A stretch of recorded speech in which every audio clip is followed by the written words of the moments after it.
Pag-enter na dito, ano to? Diretso kang bahay. Kakanan. Ano? Kaliwa. No, So ayan guys, andito na tayo sa napapaligiran po tayo ng Chocolate Hills guys.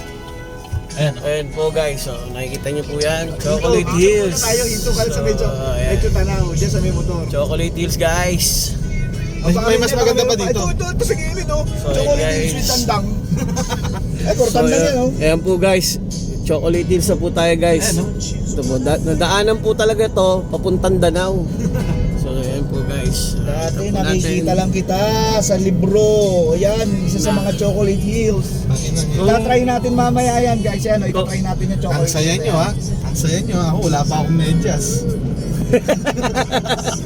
Ang medyas yan. Kaya mo dyan tayo magsasampay ng medyas pagka nakabili tayo medyas para ano natin ko content natin yan. So guys, ayan nakita niyo po nadaanan po natin yung Chocolate Hills. Andito po tayo, legit po nasa bowl po tayo guys. Shoutout po sa ating guys Sir Wang. Tsaka kupal ka ba? May naano lang ako, may naisip lang ako.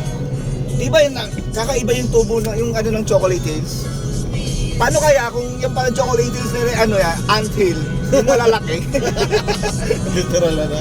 Hindi, di ba? Diba? Punta kaya anthill pala yan. Gano'n kalaki yung langgam. Nasa loob niya. Ano puta. O kaya bahay pala ng anay. Mga malalaking kimera. So nagpapatawa po yun guys ha. Yun po yung pinapaalala.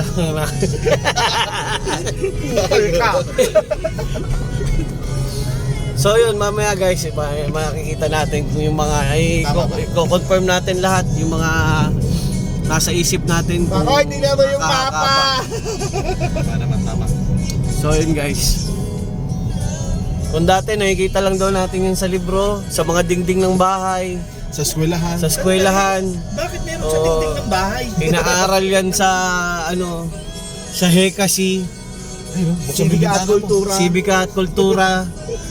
Pupunta po tayo dyan mamaya. Wala kasi pagbalik Kaya ko natin binili yung, dyan. yung mga damit kong buhol. Sir Wang, yung damit niya po kahapon na suot niya. Ano? Bonyol.